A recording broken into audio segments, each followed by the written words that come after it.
Bonjour. Aujourd'hui, je vous fais une vidéo pour vous expliquer comment est-ce que j'ai mis un terme à ma tentative de HRP.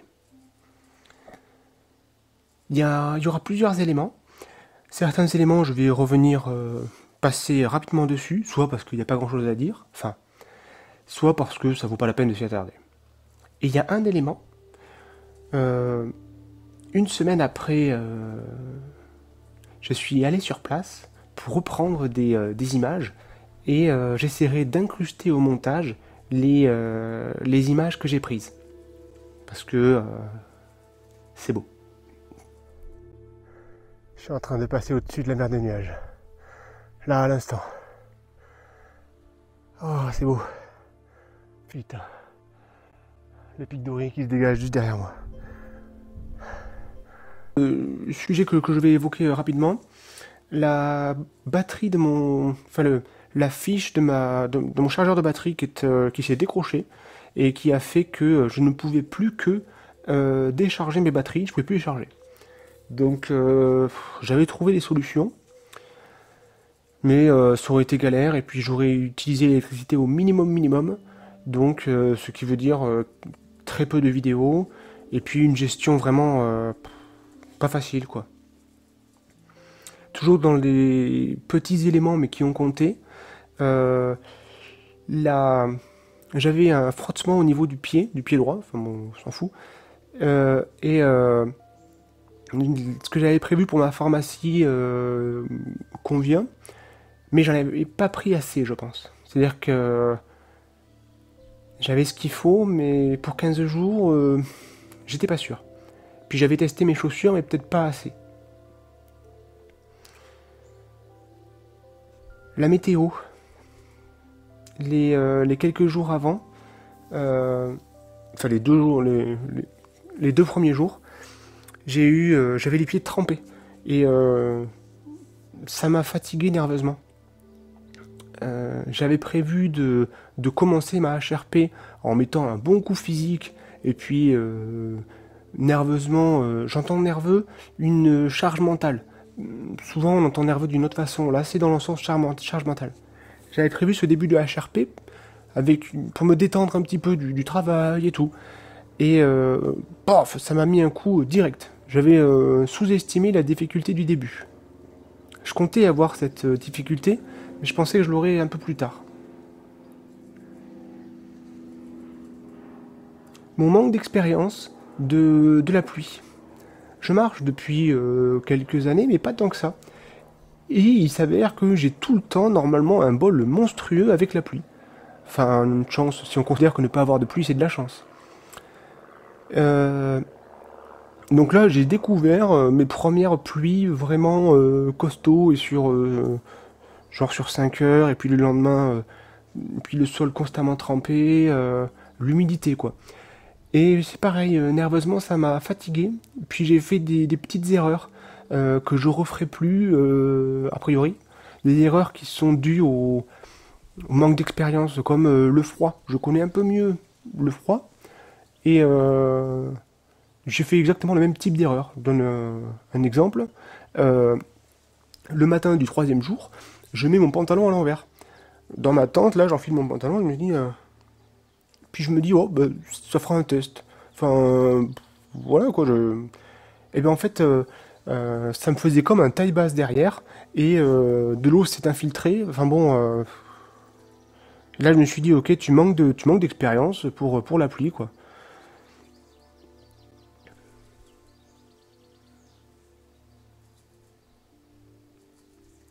Ouais, donc j'avais sous-estimé la difficulté et je pensais que la fatigue, que la sollicitation nerveuse viendrait plus tard et elle est venue direct. Avec pour point d'orgue le point que je vais aborder maintenant. Ouais, maintenant. Ah non, je veux parler de la plume avant.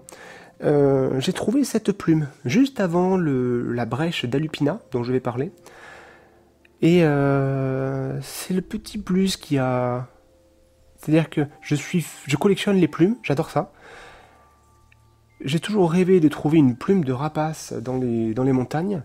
Et je pensais à une plume de vautour parce que c'est Enfin, c'est pas commun, mais on en trouve, quoi. J'osais pas espérer une plume de gypaète. Et donc j'ai trouvé cette plume de gypaète dans un endroit où il se baigne. C'est à côté de cet abreuvoir que j'ai trouvé les plumes de gypaète. Dans l'espèce de bouillasse, là. Il y a des petits poissons dans cette eau, là. Je sais pas ce que c'est. Est-ce qu'on voit? Je pense qu'on voit, ouais. Peut-être une salamandre ou... Il y en a plein. À côté de cet endroit, plus loin, plus haut dans la montagne, j'ai trouvé celle-ci. Oh mince. J'ai trouvé celle-ci. Bon, celle-ci, elle est un peu flinguée et... bon... mais j'ai trouvé toutes ces petites. Du duvet de gypaète, dont j'ai parlé dans la vidéo 3. Celle-ci, qui est un peu moins concours que celle-là. Puis plein de petites, là. Mais celle-ci, vraiment, c'est la plume de rêve, quoi. Puis c'est pas les plus grandes. Hein. Celle-ci, vous voyez, en bon état, elle serait beaucoup plus grande. Mais je sais pas, elle a une belle forme, une jolie couleur. Et donc, je venais juste de la trouver. Et pour la garder en état concours comme ça, 15 jours de HRP, j'aurais pas gardé tout le petit duvet comme ça. Elle se serait un peu plus tordue. Enfin, je l'aurais pas gardé comme ça. Et ça faisait partie de mes petits rêves de montagne, de trouver une jolie plume comme ça. Vraiment une canon, quoi. Donc j'avais atteint un de mes objectifs de la montagne. Toujours dans les objectifs, je pars avec mon objectif de performance et tout, mais au-dessus de tout ça, j'ai un objectif de spiritualité. Ouais, donc j'avais atteint certains objectifs de spiritualité. Je me pose des questions et j'avais trouvé des réponses. C'était une des raisons pour lesquelles je partais.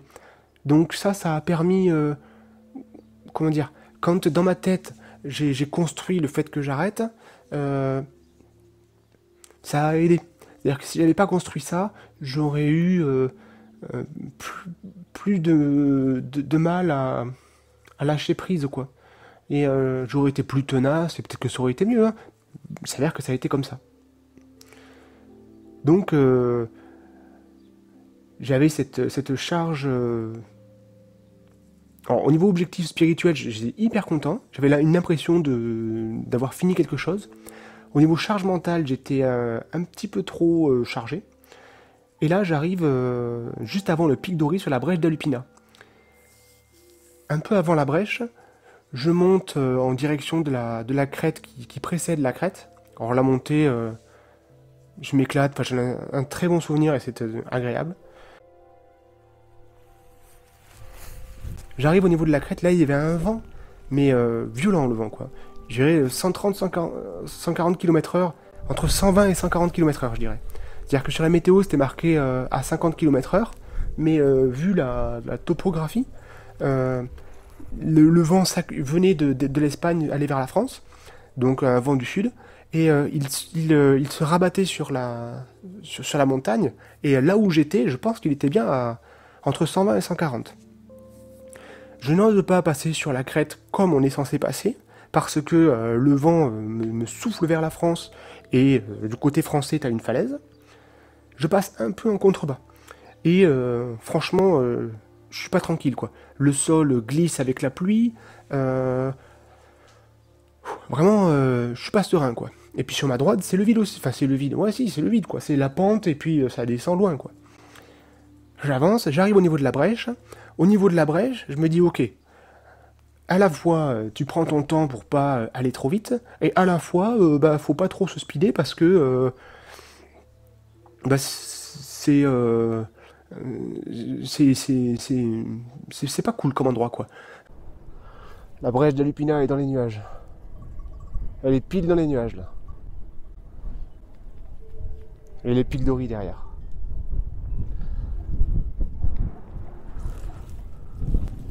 Là, on la distingue un petit peu, ma brèche.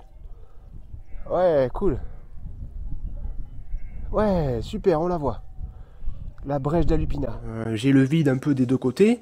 Enfin, du côté droit, j'ai le vide, et du côté gauche, j'ai la paroi. Enfin, Et là, j'évalue et je pense que j'ai un piton rocheux face à moi et je contourne le piton par la droite. J'ai pas osé, quand je suis passé au niveau de la brèche avec le vide des deux côtés, regarder sur la gauche parce que le vent m'y soufflait et j'avais la trouille. Alors voilà, avec du vent, j'étais arrivé d'en bas. Et au niveau de la brèche, là, j'avais la trouille de regarder sur la gauche, je suis passé par la droite, à droite du piton rocheux. Et c'est derrière le piton rocheux que j'ai vu l'arête où... Voilà la crête. Qui se découvre. Et au moment où je vois ça, hop, sur ma gauche, côté français, je vois le passage que je dois prendre. Donc là, je me dis, tranquille. Le passage par lequel je suis passé ensuite, donc j'ai contourné le piton rocheux. J'arrive à l'endroit où j'avais pas osé regarder, j'ose regarder, je vois effectivement, il y a un sentier bien pentu et tout, mais ça va. Je descends le sentier, je me souviens, au moment où je suis descendu là, j'étais sauvé quoi, enfin sauvé. J'étais plus tranquille, et là je me suis dit, c'est un peu trop. C'est un peu trop. Pour moi, c'était un peu trop. C'est-à-dire que j'ai pas l'expérience pour juste ce passage. Ça allait, mais avec la fatigue mentale que j'avais de précédente, c'était un peu trop. Donc je sors de mon passage, je vais vers le pic d'Ori. Pareil, le pic d'Ori, t'as une crête comme ça là, on la voit, il faut l'allonger. Je l'ai faite le lendemain, tranquille. Mais sur le coup, avec le stress que j'avais eu, plus le vent qui soufflait côté français et que le sentier il est pas très loin de la falaise, j'ai même pas essayé d'y monter. Donc je suis allé un peu en contrebas, toujours en contrebas. Je passe à côté des moutons et tout. Enfin, je trouve la plume là, celle-ci. Je pense une plume de gypaète aussi, mais je suis moins sûr que les autres. Je vois sur ma cartographie que je dois passer de l'autre côté de la montagne. Je me dis putain, s'il y a encore une brèche à passer du genre, c'est pas cool. Avec la fatigue, en plus le vent commençait à forcer un petit peu, avec la pluie qui se rajoute un peu plus, ça me fouettait le visage, ça piquait, enfin vous voyez, c'est vraiment... Finalement, je trouve le passage, un passage tranquille. Et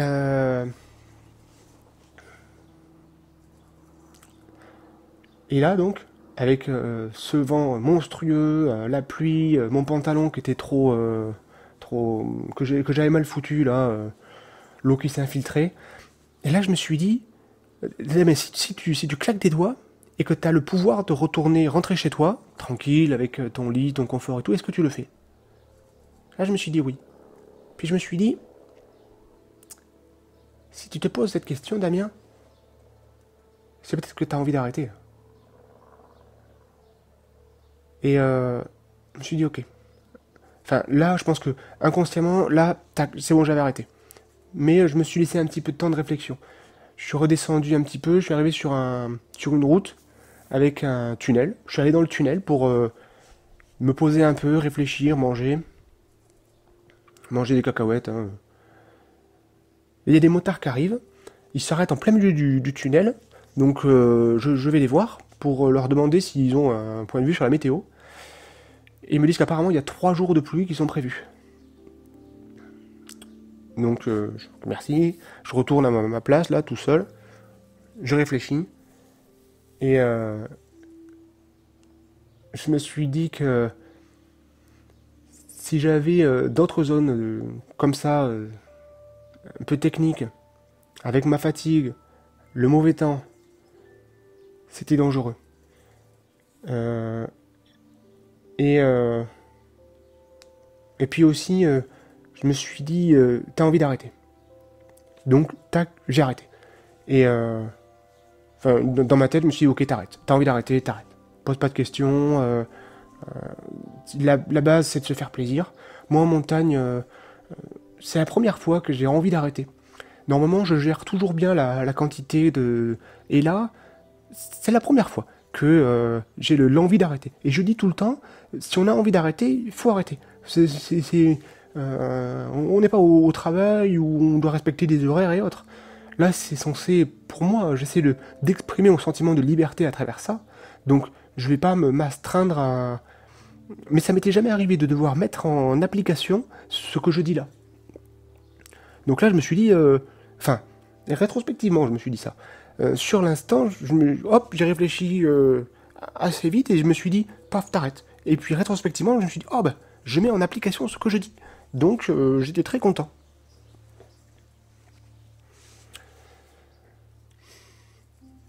Est-ce que j'ai évoqué tous les sujets? Ah oui, j'ai oublié un truc.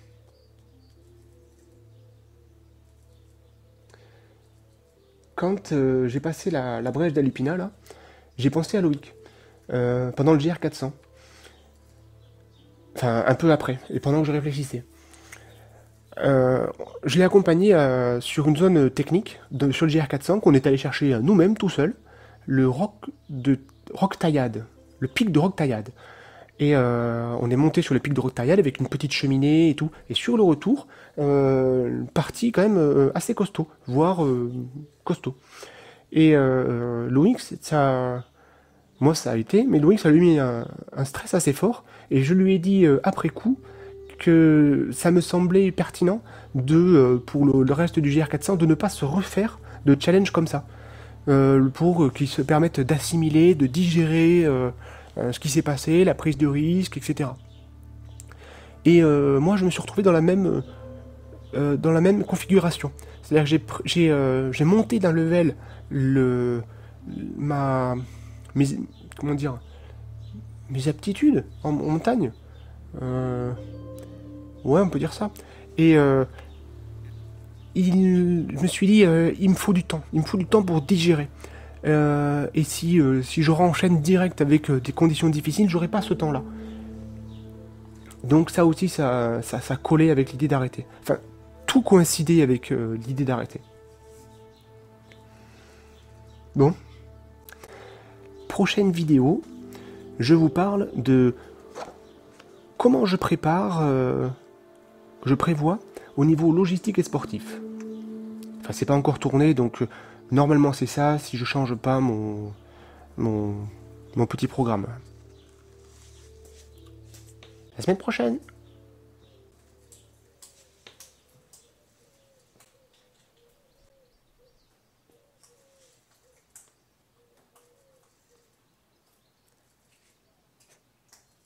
C'est une grive qui casse un escargot.